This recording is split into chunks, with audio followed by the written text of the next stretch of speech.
Welcome students, आप सभी का एक बार फिर से स्वागत है अपनी इस ऑनलाइन क्लास में।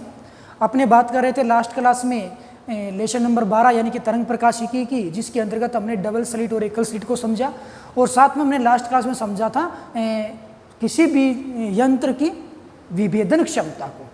आज अपनी बात करने वाले हैं प्रकाश का दुर्वण क्या होगा, प्रकाश के दुर्वण के बारे में अपने बात करेंगे।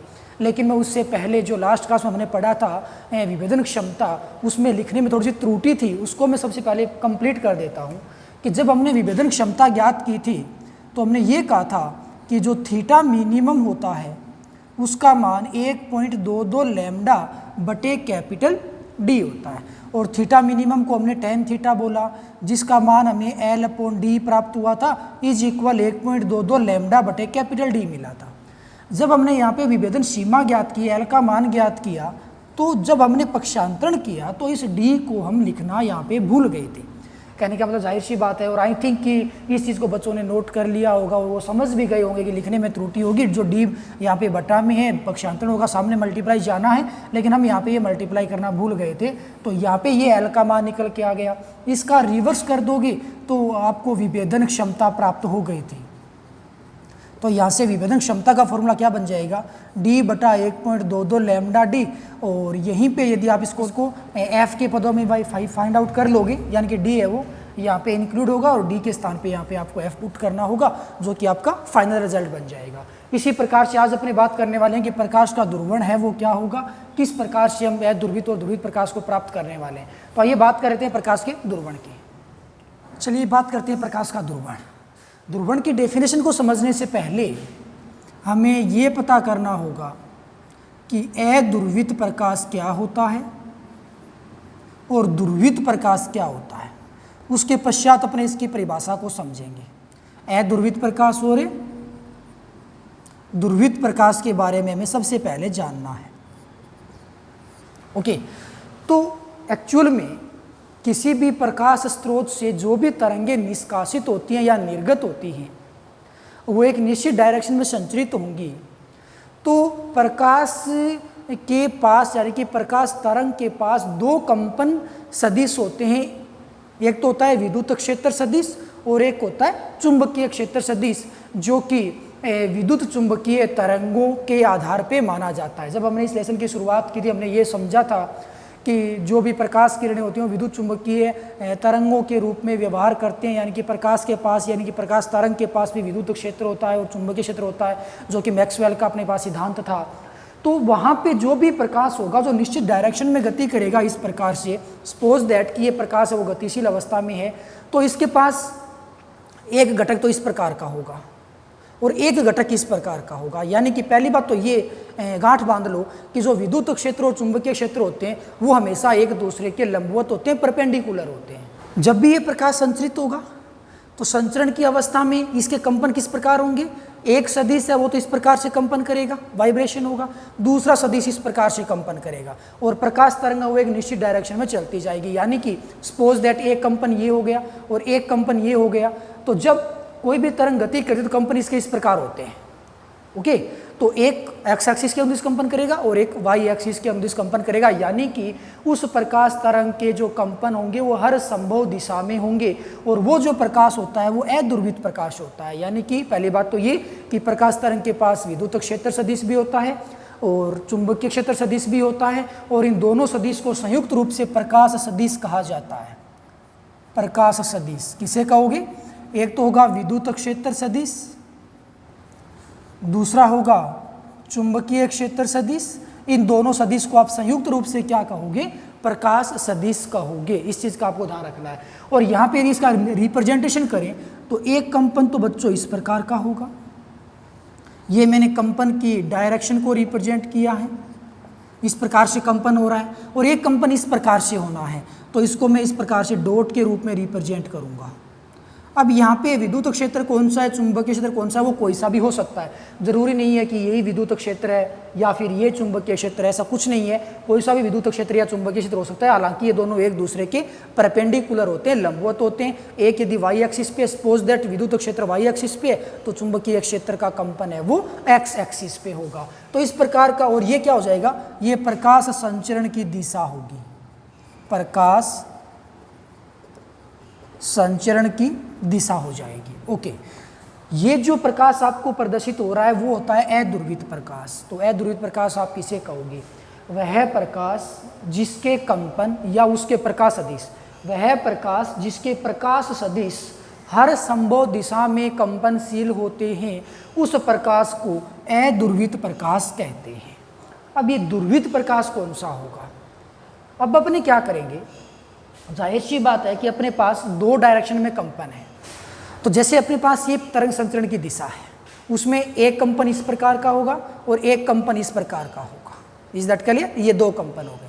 और प्रकाश किस प्रकार से गति करता है? प्रकाश यूँ समझ लो बोर्ड की ओर गतिशील है। ओके, तो हम क्या करेंगे, ये फिलहाल का जो प्रकाश इस प्रकार से और ये दो कंपन है, ये कौन सा प्रकाश है? ये है ध्रुवित प्रकाश है। हम क्या करेंगे कि ये जो भिन्न डायरेक्शन में जो भी कंपन हो रहे हैं, विभिन्न डायरेक्शन में जो कंपन हो रहे हैं, इन दोनों कंपनों को अपने एक निश्चित दिशा में समायोजित करेंगे। या फिर इसको भी आप ऐसे समायोजित कर सकते हो, यानी कि जो हर संभव दिशा में कंपन हो रहे थे उन कंपन को अपने एक निश्चित डायरेक्शन में समायोजित कर देंगे। तो कंपन केवल और केवल एक ही अक्ष के अनुदिश बचेंगे, या तो वो एक्स एक्सिस के अनुदिश बचेगा या वो वाई एक्सिस के अनुदिश बचेगा। यानी कि इसके जो कंपनशील जो सदिश है उनको हमने एक निश्चित डायरेक्शन में समायोजित कर दिया। तो अब प्रकाश संचरण की दिशा ये होगी और कंपन एक निश्चित डायरेक्शन में हो जाएगा। इस कंडीशन में जो भी प्रकाश होगा वो ध्रुवित प्रकाश कहलाएगा। तो ध्रुवित प्रकाश आप किसे कहोगे? वह प्रकाश जिसके प्रकाश सदिश एक निश्चित दिशा में समायोजित हो जाते हैं, तो इस प्रकार के प्रकाश को अपने ध्रुवित प्रकाश कहते हैं। अब इस अध्रुवित प्रकाश को, फिलहाल ये अध्रुवित प्रकाश है, इधर गतिशील है प्रकाश, इसको आप ध्रुवित प्रकाश में कन्वर्ट कैसे करोगे? ऐसा नहीं है कि भी इसके एक्स एक्सिस को हमने इस प्रकार से पकड़ा, ऐसे मूव करवा दिया, नहीं, ऐसा कुछ नहीं है। विद्युत क्षेत्र और चुंबकीय क्षेत्र कभी भी एक डायरेक्शन में नहीं आएंगे, इस बात की गांठ बांध लो। विद्युत और चुंबकीय क्षेत्र हमेशा एक दूसरे के परपेंडिकुलर थे, हैं और रहेंगे। तो फिर ये एक ही डायरेक्शन में कैसे आ जाएगी? एक्चुअल में क्या होता है कि ये सदिश होते हैं ना, वो एक डायरेक्शन में आते नहीं है। किसी भी एक सदिश को अवशोषित कर लिया जाता है, यानी कि वहाँ से हटा दिया जाता है, रिमूव कर दिया जाता है, और शेष एक सदिश बाकी रहता है। ओके, यानी कि या फिर यूं कह लो आप इस सदिश को अवशोषित कर लो, इस प्रकार से हो जाएगा। अब सदिश का अवशोषण किस प्रकार से होगा कि एक जो प्रकाश तरंग है उसके पास जो कंप्लीट ऊर्जा होती है वो दो भाग में बंटी हुई होती है। एक भाग तो इसके पास रहता है और एक भाग इसके पास रहता है। जब अपने लेसन नंबर 17 पढ़ेंगे विद्युत चुंबकीय तरंगों का अध्ययन जब हम करेंगे तो हम ये चीज़ सिद्ध करेंगे कि विद्युत क्षेत्र और चुंबकीय क्षेत्र के पास बराबर बराबर एनर्जी होती है, और प्रकाश की जो कुल ऊर्जा होती है ना, वो विद्युत क्षेत्र की ऊर्जा प्लस चुंबकीय क्षेत्र की ऊर्जा से हमें प्राप्त होगी। शॉर्ट एंड स्वीट बात ये हो गई कि प्रकाश तरंग के पास जितनी भी एनर्जी होगी उसका आधा भाग एक घटक के पास होगा और आधा भाग दूसरे घटक के पास होगा। अब इनमें से यदि मैं किसी भी एक घटक को हटा दूं तो केवल प्रकाश तरंग की एनर्जी है वो ठीक ठीक आधी बचेगी, यानी कि हमने आधी ऊर्जा का अवशोषण कर लेना है। आधी ऊर्जा का जब आप अवशोषण करोगे तो एक घटक रिमूव हो जाएगा, बचेगा एक घटक। अब इस डायरेक्शन में प्रकाश संचरित हो रहा है, केवल उसके पास एक सदिश बचा है, तो अब ये जो प्रकाश बचेगा वो ध्रुवित प्रकाश होगा, क्योंकि उसके जो दो डायरेक्शन के या भिन्न भिन्न डायरेक्शन के कंपन थे वो एक निश्चित डायरेक्शन में समायोजित हो चुके हैं। ओके, तो ध्रुवित प्रकाश आप किसे कहोगे? वह प्रकाश जिसके प्रकाश सदिश एक निश्चित दिशा में समायोजित हो जाते हैं, तो इस प्रकार के प्रकाश को आप ध्रुवित प्रकाश कहते हो। और ध्रुवित प्रकाश हमें जब भी मिलता है तो ध्रुवित प्रकाश की जो कुल ऊर्जा का मान होता है वो अध्रुवित प्रकाश की तुलना में ठीक ठीक आधा होता है। क्यों? क्योंकि अध्रुवित में दो घटक थे, ध्रुवित में केवल एक घटक बचेगा, तो तीव्रता यानी कि ऊर्जा ठीक ठीक अध्रुवित की अपेक्षा आधी हमें प्राप्त होगी। तो ध्रुवित प्रकाश के अंदर जो भी इंटेंसिटी यानी कि तीव्रता होती है आई डैश मान लो, वो अध्रुवित की बजाय आधी होती है। तो आई तो है वो अध्रुवित प्रकाश की तीव्रता मैंने मानी है, और आई डैश है वो ध्रुवित प्रकाश की तीव्रता मैंने मानी है। Is that clear? तो ये होगा अध्रुवित और ध्रुवित प्रकाश। अब ये ध्रुवण क्या होगा उसको समझते हैं। अध्रुवित प्रकाश को ध्रुवित प्रकाश में परिवर्तित करने की प्रक्रिया ही प्रकाश का ध्रुवण कहलाती है। अध्रुवित प्रकाश को ध्रुवित प्रकाश में परिवर्तित करने की प्रक्रिया ही क्या कहलाएगी? ध्रुवण कहलाएगी। मतलब कि जो भिन्न भिन्न डायरेक्शन में इसके प्रकाश सदिश कंपनशील थे उनको एक निश्चित डायरेक्शन में समायोजित करना ही क्या कहलाएगा? ध्रुवण कहलाएगा। और ध्रुवण के पश्चात प्रकाश की तीव्रता ठीक ठीक पूर्वोत्तर की अपेक्षा आधी रह जाती है। तो ये था प्यारे बच्चों प्रकाश का ध्रुवण। और अध्रुवित प्रकाश से आप ध्रुवित प्रकाश कैसे प्राप्त करोगे कि अध्रुवित प्रकाश के पास जितनी भी एनर्जी है उसकी ठीक ठीक आधी एनर्जी को आप रिलीज करवा दीजिए, उसका अवशोषण कर लीजिए, तो अध्रुवित प्रकाश के पास ठीक ठीक आधी एनर्जी बचेगी, आधी तीव्रता यानी कि ऊर्जा बचेगी, और वो जो प्रकाश होगा वो ध्रुवित प्रकाश होगा। तो शॉर्ट एंड स्वीट, ऊर्जा आधी ग्रहण कर लेनी है तो ध्रुवित प्रकाश अपने आप हमें प्राप्त हो जाएगा। और ऊर्जा हम ग्रहण कैसे करेंगे उसको अपने इसकी बहुत सारी विधियां हैं उसके अंतर्गत अपने समझेंगे। उससे पहले अपने कुछ और डेफिनेशन वगैरह समझते हैं। तो सबसे पहले अपने समझेंगे इसके, एक तो होगा ध्रुवण तल और एक हो जाएगा कंपन तल, दो तल होंगे। ओके, तो ये ध्रुवण तल क्या होता है और कंपन तल क्या होता है, आइए उसके बारे में अपने बात करते हैं। उसके लिए सपोज दैट कि ये एक तल है, ये क्या है, ये एक तल है। अब तल का मतलब यहाँ पे ये समतल होगा, ABCD होगा। क्या करना है कि ये एक प्रकाश तरंग होगी, सपोज दैट इस प्रकार से मूव कर रही है, तो इस प्रकाश तरंग के लिए दो तल होंगे।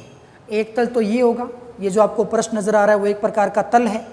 ओके, और एक तल है वो इस प्रकार का होगा। इस दो तलों की यदि मैं बात करूं, एक तल तो ये हो गया और एक तल ये हो गया।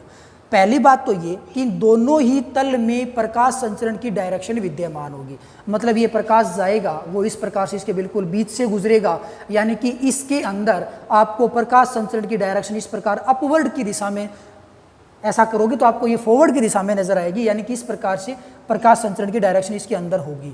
और यदि मैं ये प्रकाश संचरण की दिशा हो गई, तल को मैं ऐसे रख दूं तो ये प्रकाश इसके बिल्कुल बीच से गुजरेगा, तो इसके अंदर भी प्रकाश संचरण की दिशा होगी। कहने का मतलब अपने पास दो तल हैं, एक तो ये तल हो जाएगा और एक इस प्रकार से तल बनेगा, दोनों ही तल में प्रकाश संचरण की दिशा विद्यमान होगी।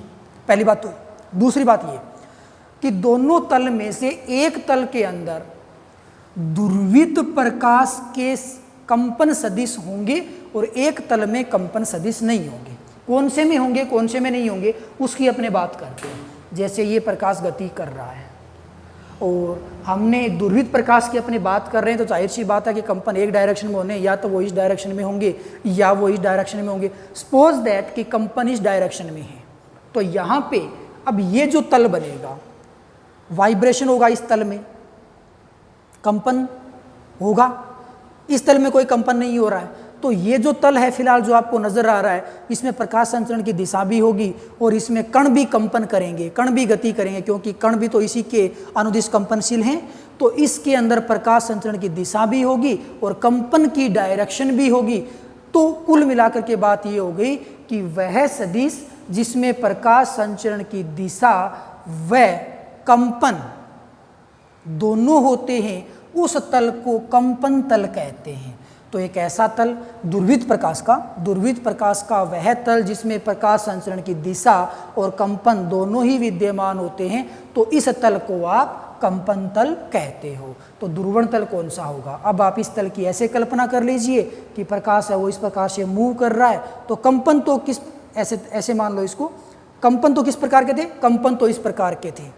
ओके, अब तल आपने इस प्रकार से रखा है तो कंपन इस प्रकार के होंगे, ऐसा तो है नहीं। ये तल है वो ऐसे रखा हुआ है, ऐसा समझ सकते हो आप। ये जो तल है ना वो ऐसे रखा हुआ है और ये इस प्रकार से प्रकाश तरंग जा रही है, तो कंपन है वो इस प्रकार से हो रहे थे, यानी कि वो कंपन इस तल के अंदर नहीं होंगे, इस तल में केवल ये कंपन विद्यमान है। लेकिन ये तो कंपन हो ही नहीं रहे, तो ये कंपन नहीं हो रहे, तो कहने का मतलब इस तल के अंदर केवल और केवल प्रकाश संचरण की डायरेक्शन होगी, कंपनों की दिशा नहीं होगी। कंपनों की दिशा इस प्रकार की थी, तो ये एक ऐसा तल होगा जिसमें केवल और केवल प्रकाश संचरण की दिशा विद्यमान होती है, कंपन की दिशा नहीं होती। तो इस प्रकार के तल को आप ध्रुवण तल कहते हो। तो दोनों की डेफिनेशन अच्छे से सुन लीजिए। ध्रुवित प्रकाश के लिए होगी ये दोनों तल। ध्रुवित प्रकाश के लिए वह तल जिसमें प्रकाश संचरण की दिशा और उसके कंपन विद्यमान होते हैं उसे कंपन तल कहते हैं, और ध्रुवित प्रकाश का वह तल जिसमें केवल और केवल प्रकाश संचरण की डायरेक्शन विद्यमान होती है उसे केवल और केवल ध्रुवण तल कहा जाता है। अब ध्रुवित प्रकाश को आप रिप्रेजेंट कैसे करते हो, ये तो बात हो गई थी है ध्रुवित प्रकाश की। ध्रुवित प्रकाश को कैसे रिप्रेजेंट करोगे। ध्रुवित प्रकाश में जैसा कि आप लोगों को पता है कि जो कंपन होंगे वो केवल एक ही डायरेक्शन में होंगे, ये प्रकाश संचरण की दिशा हो जाएगी, तो ये अपने पास ध्रुवित प्रकाश होगा। या ध्रुवित प्रकाश को आप इस प्रकार से भी रिप्रेजेंट कर सकते हो। कहने का मतलब ये हो जाएगा कि ध्रुवित प्रकाश में केवल और केवल आपको एक ही प्रकार का कंपन रिप्रेजेंट करना है, या तो वो इस प्रकार का कंपन होगा या वो इस प्रकार का कंपन होगा। तो ये भी ध्रुवित प्रकाश है और ये भी ध्रुवित प्रकाश है। ये दोनों ही ध्रुवित प्रकाश को रिप्रेजेंट करते हैं, जबकि ये जो प्रकाश होता है वो कौन सा होता है, अध्रुवित प्रकाश होता है। और जो आपने ध्रुवण तल और कंपन तल देखा है वो यहाँ पे ध्रुवित प्रकाश के लिए होते हैं। अब यदि मैं इसमें बात करूँ कि एक तल तो इस प्रकार का है और एक तल इस प्रकार का, तो ये कौन सा तल होगा? इसमें प्रकाश संचरण की डायरेक्शन भी विद्यमान है, इसमें कंपन भी विद्यमान है, तो यहाँ पे ये बन जाएगा कंपन तल। जिसमें कंपन होता है वो कंपन तल है, बाकी दोनों तल में प्रकाश संचरण की दिशा तो होती है ही। जिसमें कंपन होंगे वो कंपन तल होगा, जिसमें कंपन नहीं होंगे वो ध्रुवण तल होगा। तो यहाँ पे ध्रुवण कंपन तल कौन सा होगा? यहाँ पे कंपन इस प्रकार से हो रहे हैं, तो ये जो तल बनेगा इस प्रकार से सीधा नीचे क्या बोलते हैं क्षैतिज दिशा का, वो कंपन तल बन जाएगा। और जो ऊर्ध्वाधर दिशा में जो तल होगा वो क्या बन जाएगा? ध्रुवण तल बन जाएगा। ध्यान रखना, जिस तल में कंपन होता है वो कंपन तल कहलाता है और जिसमें कंपन नहीं होता है वो ध्रुवण तल कहलाता है। तो ये कुछ बेसिक जानकारी थी प्रकाश के ध्रुवण से संबंधित। सो आज के लिए बस इतना ही। कल अपने ध्रुवण की प्रक्रियाओं को समझेंगे। आज के लिए बस इतना ही। Okay, bye, thank you.